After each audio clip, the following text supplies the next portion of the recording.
Оваа тема ќе се посветиме токму на најмладата популација, односно на кој начин таа темна сила прави манипулации, раздори и деградација врз најмладата популација преку одредени производи, активности и современи проекти кои што на некој начин ги влечат и ги мама децата кон духовно деградирање и разделби, нееднаквост, на некој начин поделби, бидејќи сето ова во позадина има токму таква намера да не направи разединети, да не насоедини, да не направи еднакви, туку напротив да не оддалечи од суштинската заемна солидарност, дружба, заедништво и така натаму.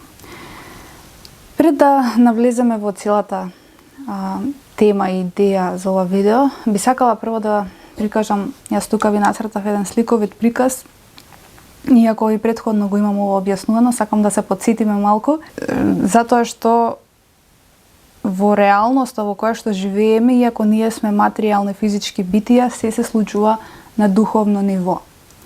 Ако е тоа така, тоа значи дека на духовно ниво постојат и одреден духовен живот. Што подразбирам по тоа?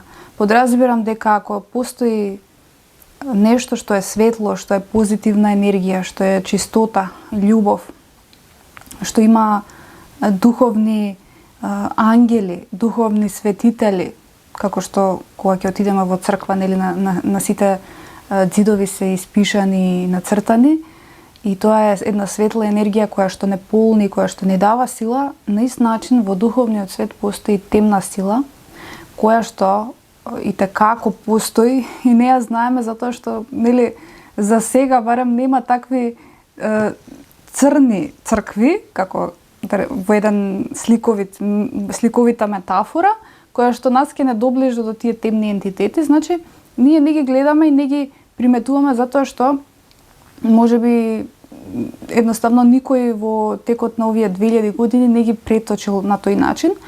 Меѓутоа тие духовни ентитети постојат и за жал, оние луѓе кои што се оддалечиле од ова светлосно и духовно се налепиле на таа темна сила и енергија и на тој начин преку духот на човекот, значи ако човекот е производ на духот на Бога и дојде на земјата и се оддалечи од Бога и се доближи до духот на сатаната, тој значи дека е во духовна конекција со таа темна црна енергија. А како тоа би можеле вака сликовито да го запамтиме и да го прикажеме? Еве јас се потрудив на овој цртаж тука да прикажам како една амеба, само да видам како се гледа, да прикажам како една амеба која што е поделена. Значи ова црвено со срциња, како што гледаме, тоа е светлината, доброто, она што е со Бога, што е со љубовта, што е со чистотата, едноставноста, нематеријалното, едноставното, кроткото, додека оваа темна страна во духовниот свет е она што сака да го уништи се она кое што го создал Бога. Бог не создал земја, природа, ни создал секакви растенија, животни. Се што е она што можеме да го видиме во природата, се е создадено од Него. Дури се што е создадено од Него како живи битија е на природен начин прекрасно, уникатно, неповторливо. Но кога човекот, бидејќи ние сме сепак битија кои што се разликуваат од животните, имаме свест и разум, сепак не имаме и слободна волја, која што врз основа на таа свест и разум може да одбере дали ние ќе се наклониме на оваа страна или на оваа страна. Кога се наклонуваме на другата страна, ние на тој начин создаваме можност да се оддалечиме од тој Божји дух, првично од каде што сме создадени, затоа сите бебиња се толку чисти, толку убави, толку не осквернети, додека понатаму човекот кога ќе види, кога ќе го завладее похотта во неговиот живот и ниските страсти и ќе рече: чекај да видам ја како е да создадеш 1 милион евра на својата сметка, па дај да видам да го тргнам овој пат, па дај овој да видам другиот пат што има. И така, не знаејќи за злото, не знаејќи дека пози тој материјализам стои впрочем и црна енергија, бидејќи целиот тој материјализам и луксус е измислен, а ќе дојдеме и до тоа, кажува дека што? Дека човекот на несвесен начин му се одел, си ја продал душата, онаа душа која што му е дадена од Бог, иако секогаш таа нитка на Бога стои кај него, меѓутоа се оддалечил и се наклонил на оваа темна сила и затоа во општеството толку ни владее оваа црна темна сила.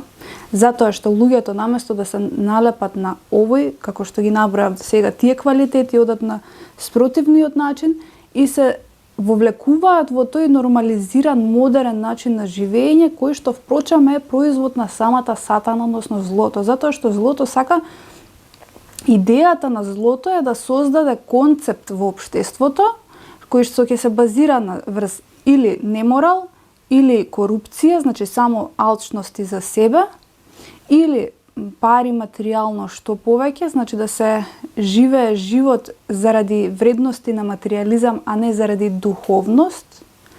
И кога се губи таа духовна суштина кај човекот, и човекот целосно го заборава Бога, бидејќи тоа е целиот проблем. Човекот го има заборавено Бог. До претходниот век се вртело околу Бога, околу доброто и злото, ќе дојдеме и до тоа и баш зацртаните имам спремано еден многу убав концепт и видео прилог кој што ќе го погледнете да видите како колкава е разликата од тогашните цртани филмови и денешните. Меѓутоа поентата е дека човекот се оддалечил, влегол во тој материјален свет во кој што доминира егото, себичноста, луксузот и целосно се оддалечил од Бог и него целосно го владеат тие демонски сили. И тој не е свесен, верувајте ми, не е свесен. Меѓутоа тука не спаѓа само богатите, не спаѓаат, значи спаѓаат и обичните луѓе кои што на било каков начин го поддржуваат тоа зло. Дали работат за некој, па макар бил и чистач или чистачка, ако работиш ти за некое големо зло, ти си на некој начин дел од таа група. Еве овој вовед сакав да биде на овој начин, чисто да ве упатам каде живееме, што се случува во надвор кога ќе излеземе на улица, иако ние гледаме дрвциња, луѓенца си одат со своји обврски ваму таму, сепак има некои нешта кои што не ги знаеме и не ги гледаме со јасен духовен поглед, а тој може да се постигне само ако човекот духовно се продлабочи и насочи и се доближи до Бога. Без разлика дали ќе биде тоа преку читање на Библија, преку одврзување од некои материјални аспекти на живење и така натаму. Ова не е сега, не навлегуваме во таа тема, не сакам да губиме многу време, сакав еве вака еден мал вовед да ви дадам, за да имате во предвид што се случува во општеството. И од тука, ако се навратиме малку наназад и да речеме чекај малку стоп. Ајде да го исклучиме целиот овој свет, односно се она што постои денеска, да го замислиме светот како да е од нула. Како да сме почнале од прв век. Тогаш ќе сватиме дека не постоело ништо на земјата. Еве доволно е да се качите на водно, да погледнете од горе панорамски кон Скопје или кај да живеете и ќе видите дека има многу населени места, згради, куќи, некои објекти и така натаму, значи се тоа на куп наредено како едно буквално како еден чопор сме се собрале на едно поднебје и замислете така 8 милиарди луѓе низ целиот свет на оваа земја. Ако го погледнеме тоа аспект, сега ние сме се постоиме, сме се родиле тука и нема ништо, да речеме почнуваме од нула. Тогаш ќе сватиме, ќе ни кликне малку дека впрочем се е измислено. Човекот на почетокот немал буквално ништо од ова што ние го имаме сега. И со текот на еволуцијата ние сме достигнале одреден степен на развој кој што не довел до овој стадиум. Меѓутоа, во целиот тој развој и процес, ако во минатото било малку духовност, малку материјализам и развој во еволуцијата, во технолошкиот, индустрискиот напредок, сега имаме целосен технолошки, енергетски, индустриски развој, меѓутоа на сметка на тоа да целосно се запостави духовноста.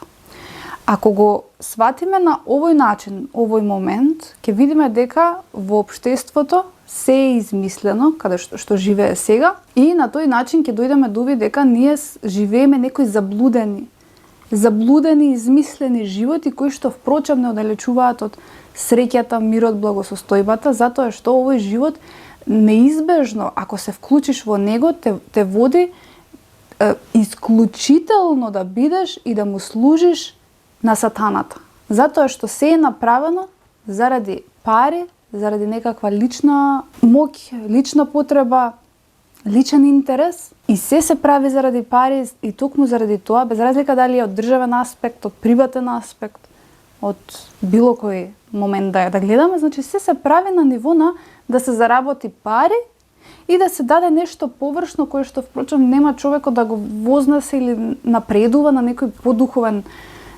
начин, ниво на живење кое што ќе го воздигне како личност. Ајде ќе земеме неколку мали примери, чисто за да направиме една убава лепеза од целава оваа приказна. Значи, ако се вратиме во периодот на праисторискиот век, да речеме докај од пред 3000 години, значи пред наша ера до првиот век, тогаш што постоело? Значи, луѓето биле најчесто домородни племиња, се собирале како чопори и така сме се одвивале на некој начин тој период. Тогаш се случувале некои по-продуховени движења, значи Исус Христос, па се развила верата, се развило доброто со злото, христијанството почнало да се шири, црквите, храмовите почнале да се градат. Потоа доаѓа и средниот век, значи средниот век што имаме тогаш, па сме отишле во една друга крајност во духовноста, каде што христијанството е станало, да речеме, една доминантна религија која што отишла во едни многу лоши крајности, меѓутоа и те се развиле од занаети кои што му биле тогаш потребни на човекот. Како например ловец, рибар, каменоресец, дрводелец, грнчар, кожар, крзнар, огништник, ковач, казанџија, калајџија, златар, оружар, сидар, монетар, корабоградител, ткач, предач, кројач, шивач, чевлар, бравар, колар, мелничар, пекар, винопроизводител, бербер, аптекар, писар, иконописец, кожар, сапунџија, часовничар, гравер, стаклар, лимар, па се до тоа да дојдеме до архитект, скулптор, сликар, астроном, ветеринар, учител, ботаничар, и така сме се развивале да дојдеме до момент да ни се потребни и електричар, инженер, возач, металург, научникот, урбанистот, земјоделскиот агроном, медицинарот, програмерот, веб дизајнерот, како што ние во современото живење сведочиме такви работни позиции, до графички дизајнер, видеомонтажер, сајбер безбедносен аналитичар, психолог, терапевт, контент креатор и маркетинг стратешки човек кој што планира маркетинг, да на некој начин и ова материјално се шири се повеќе и се повеќе. Гледате, толку многу нови занаети се создале затоа што човекот веќе почнал да оди многу напред, да се развива во општеството, да се размножува, да веќе животот го вознесува на едно подруго ниво, каде што заклучил дека некои нешта не ги правам како порано, ги правам сега на еден можеби покултурен, добар начин, и затоа ми требаат одредени и услуги кои што некој друг ќе ми ги заврши. Бидејќи порано сите луѓе сами си правеле све, дали било столче или маса или шишање, буквално самите домаци правеле. Сега веќе се размножуваме ние во општеството, се градиме и така се развиваат и нови занаети. Да дојдеме до една нова ера, па не знам, јога инструктори и така натаму. Да не навлегувам во, сакав да ги набројам вака повеќето за да видите дека доста многу полеѓа се измислиле и се отвориле, а впрочем сме почнале од нула.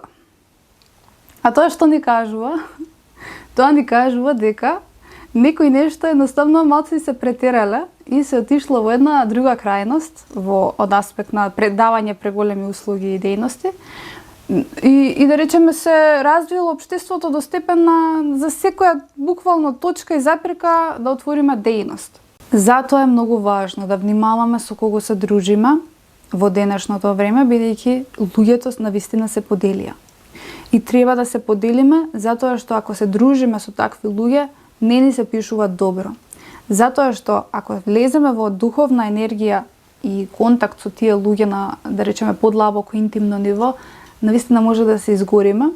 И тоа е една мудрост која што треба секој човек да ја стекне во животот, за да може да се заштити. Во Библијата, во Изреки 14, вели: бегај од безумен човек. Мудар човек внимава на своето однесување, неразумноста на глупавите ги води кон заблуда. Има патишта кои на човек му изгледаат прави, но крајот нивни води кон смрт. Мудриот има страф и бега од злото, а неразумниот не се чува бидејќи се чувствува безбеден.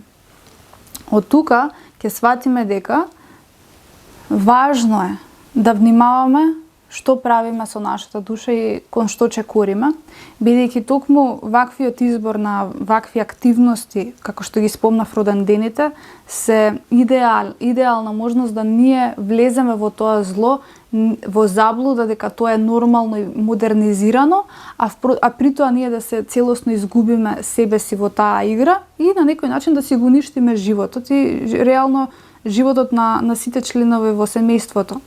Значи, нашите родендени во детството, кои ќе се подсетиме, тоа беа топли, едноставни, еднакви, со домашна торта, со грицки, со дружба во двор. Значи, тоа беа едни прекрасни моменти кои што, впрочем, не доближуваа до таа суштина и слава на нашиот ден во кој што сме се родиле. Значи, не е било идеја на некаков си социјален престиж, туку било идеја да се прослави нешто и ајде сите заедно тоа да го прославиме, било срдечно, било искрено.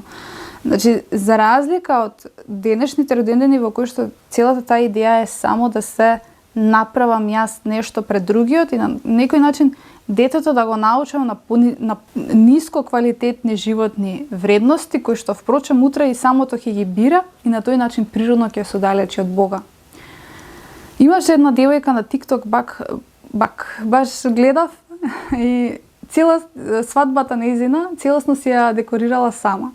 Буквално од сите оние целиот тој интериер, невестинскиот фустан, до тие некои мали декорации што се ставаат на тањир, до масата која што требало да биде свадбена, каде што младенците ќе седат. Од сите детали, заедно со најблиските роднини и пријатели, заедно со сите оние луѓе кои што и биле блиски, кои што искрено ја сакаат, кои што не име битно каква ќе биде и колку ќе биде луксузна свадбата, туку тоа било само за да се обележи тој момент и тоа е суштината според мене на свадбената организација, која што треба да биде славење на љубовта и треба да биде едноставно.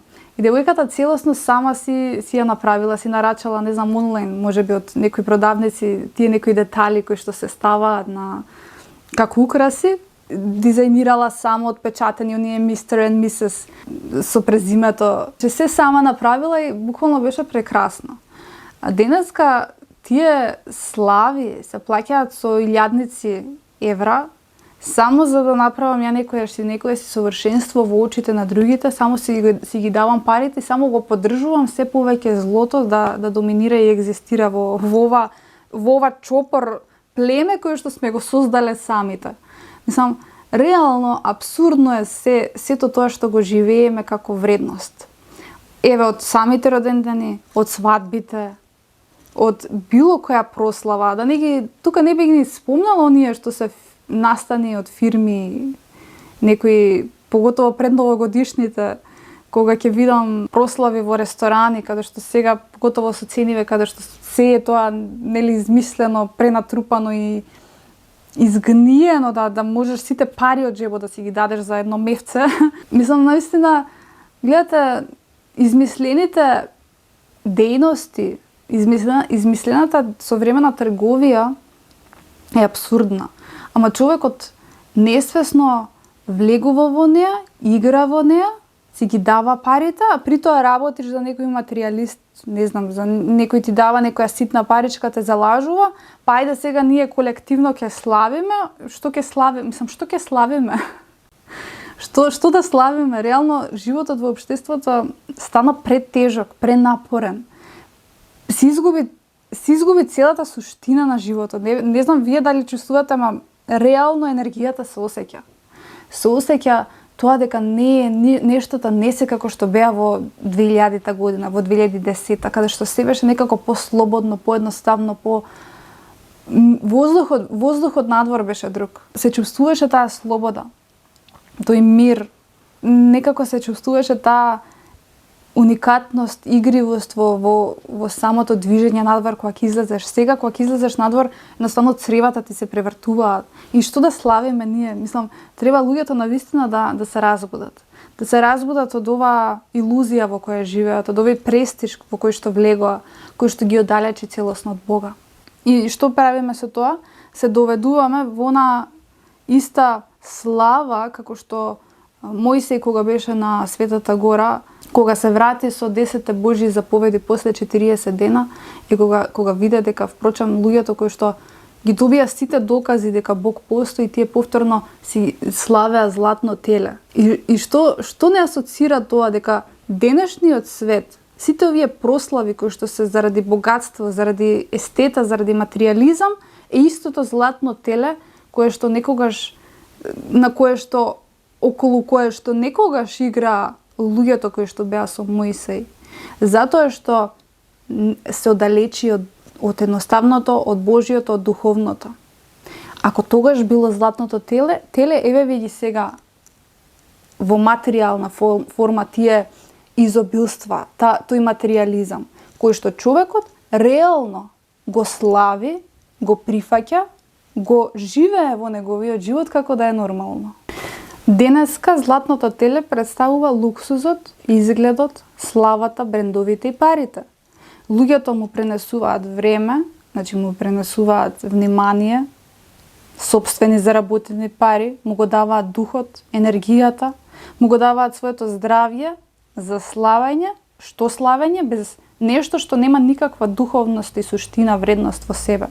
Во прво послание на Јован, во глава 2, стих 15, вели: не љубете го светот, ниту она што е од и во светот. Се што е од светот е похота на телото, очите и егото, тоа не е од Светиот Дух, од Бога, туку од злото. Да не забораваме дека никогаш не можеме да му служиме и на Бога и на мамона. Тоа е еден многу важен момент. Во се ова, што се случува? Се ова еден социјален притисок. Социјален притисок од аспект на тоа дека се создава принуда да се прилагодуваме на општество и околина, која што нема никаква духовна вредност и суштина. Ако некој нема парички, ќе мисли дека помалку вреди, дека е инфериорен за разлика од другите дечиња или луѓе, но тоа ги учи децата, ако некоја фамилија е посиромашна и вели: слушај мама, ние немаме парички тоа да го дозволиме, толку ни е късметот, толку ни е, не знам, толку ни се можностите, тие се богати луѓе, ама некако се создава тоа чувство дека овој што има пари е повреден. Па не е така. Не е така, затоа што тоа е општествено наметната илузија која што создава вредност во очите на другите луѓе, а впрочем е безвредност, никаква вредност нема. Луѓето најчесто, да не заборавиме дека овие скапи прослави ги прават за да не изгледаат сиромашно. Значи правам нешто само за да не изгледам сиромашно во очите на другите, ама тоа е психолошки комплекс, тоа е духовен комплекс на празнина во себе. Имаме проблем тука. Имаме проблем затоа што таа празнина, гледате, комплексот почнува да владее во општеството и да станува нормализиран. Тоа е реално наметнување и нормализирање на материјална култура, каде што се губи целата духовна суштина. Се губи едноставното смислата на постоењето. Со тоа се пропагира консумеризам, значи се создава една потрошувачка култура, се создава идеологија да се купува, да се троши, да се постојано нешто, значи среќата да се бара во консумеризмот. Да, ајде сега ќе дојде слава, па ајде сега ќе дојде роден ден, па сега е нова година, па сега не знам нешто друго дошло. И гледате, човекот живее од едно за друго, за да прослави нешто или за да има некој настан, за да се собере, за да даде некоја си не знам материјална естетска вредност пред другите, а при тоа во тие 2-3 месеци период размах живее страдање од енергетски аспект, од духовен аспект, од финансиски аспект. Па сега морам јас да соберам пари за одмор и нема да живеам, значи како што треба нормално 3 месеци, за да можам да ги соберам парите. Гледате, човекот оди во заблуди за некои, да речеме, X моменти, денови, живее за тие 2-3 дена за да наведо му донесе некоја лична среќа, а и во тие 3 дена реално само рекла, казала ќе добие, ќе се дадат парите во материјализмот и ништо не сме направиле, никакви мемории, никаква здрава суштина во тие дружби, во тие собири. Се губи целата смисла. Затоа што останатите денови ние живееме реално сите во страдање, во стрес, во притисок, во губење на здравјето. И сето тоа затоа што нормалното се прави ненормално, а ненормалното се прави нормално. Со тоа што постојано се зголемуваат стандардите за тоа некое си ново, луксузно, нормално, се губи таа вистинска смисла и реалност, значи за животот како да изгледа и она што некогаш било, да речеме, во очите на другите луксус на времето, сега станува очекувана мерка, очекуван настан, очекувано случување кое што сите ние полека треба да му се прилагодиме. И тоа станува нормализирано на сметката на тоа да се изгуби најсуштинското за кое што впрочем сите ние живееме како души. За на крај сето тоа да биде производ на една слика на социјалните мрежи. И тоа е најголемиот апсурд на современото време. И сето ова што станува една духовно празна гозба во која што сите ние славиме. Мислам, не сите. Јас не се вклопувам и реков, ако треба нема ни нова година да славам, ама едноставно што да славам, морам да се прилагодам на општеството за да славам нешто, мислам да го поддржувам злото, тоа е едноставно поразување на душата, што реално јас лично можам да ја направам, а ја верувам дека и секој човек треба да се запража дали вреди да влегува во таа зона на слави. Сето ова што го кажав до сега, останува социјална нееднаквост, се продлабочува таа голема дистинкција помеѓу оние луѓе кои што се сиромашни, кои што не можат тоа реално да си го дозволат и овие кои што се навидум работат за големи материјалисти и големи пари, па можеме да го дозволиме. Значи гледате, се прави таа разлика, се создава кај луѓето срам или вина, ако сега јас на моето дете не можам ова да му го овозможам или дозволам, јас значи сум помалку вреден, и јас сум безвреден, значи моето дете ќе страда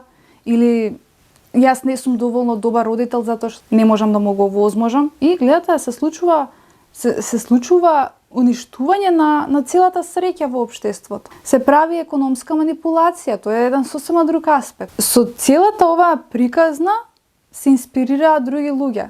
Па да јас ќе отворам сега некоја си гледај креативен сум ме бива, зашто да работам во градинка за 15-20 илјади, ќе си отворам своја фирма, ќе земам кредит, ќе поддржам едно друго зло, поголемо зло, за детски родендени ќе набијам таму огромни, која видов јас, за една хартиена торта за изнајмување 1000 денари луѓе.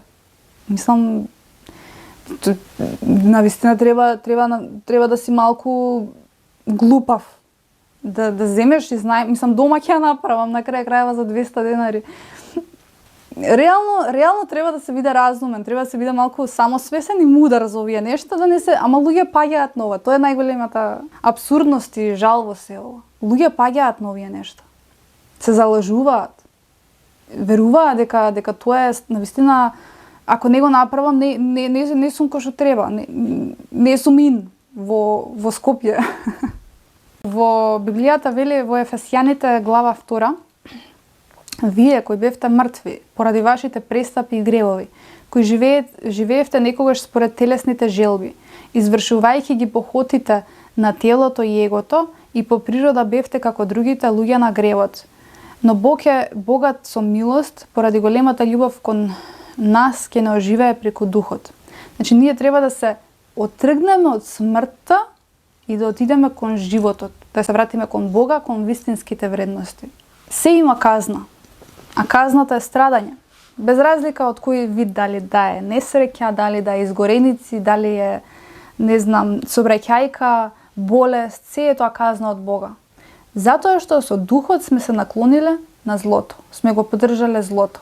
Во второ послание на Коринтијаните глава 6 вели: не впрегнувајте се заедно со безверниците, зашто какво заедништво постои меѓу правдата и беззаконието?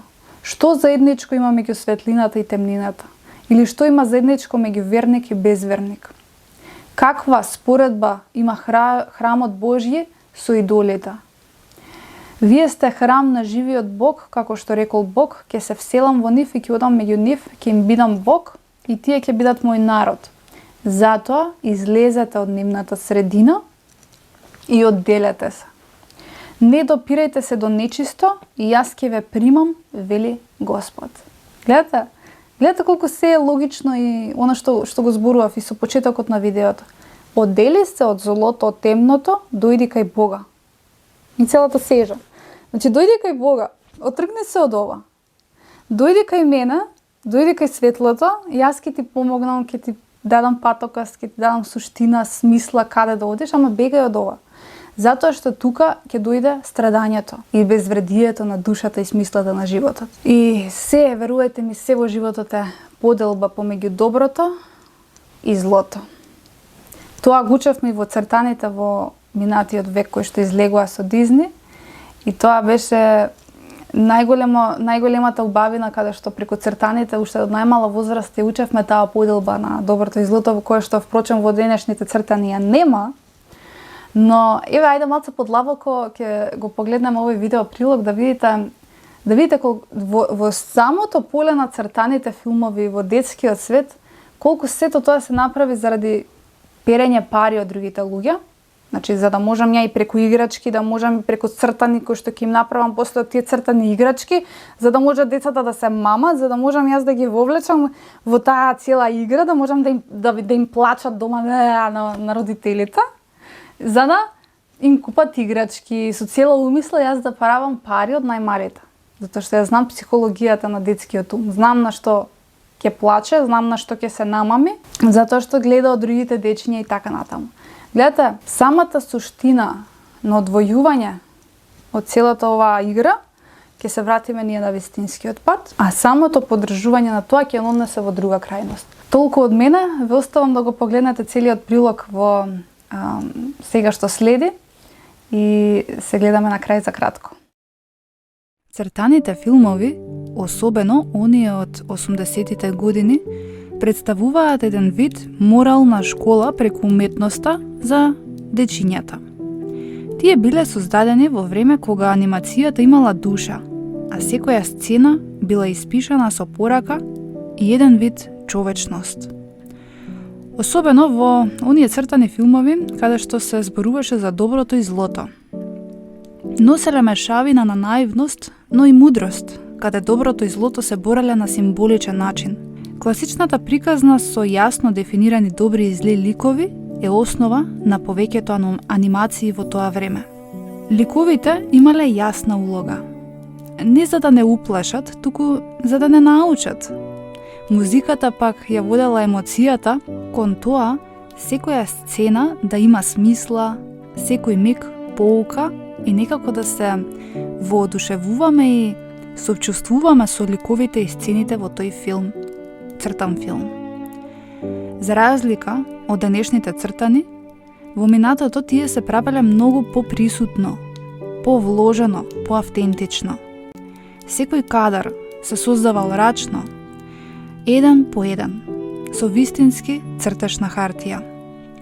Замислете, потоа секоја слика која што била цртана се фотографирала со камера за да се добие движење кога ќе се прикажат цртежите последователно.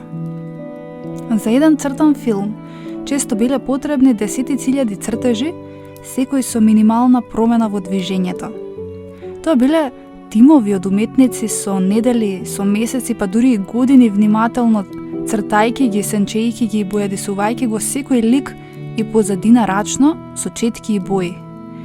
Се било физички, непосредно присутно. Луѓето живееле и работеле присутно и се вложувале со љубов и срдечност во таа работа.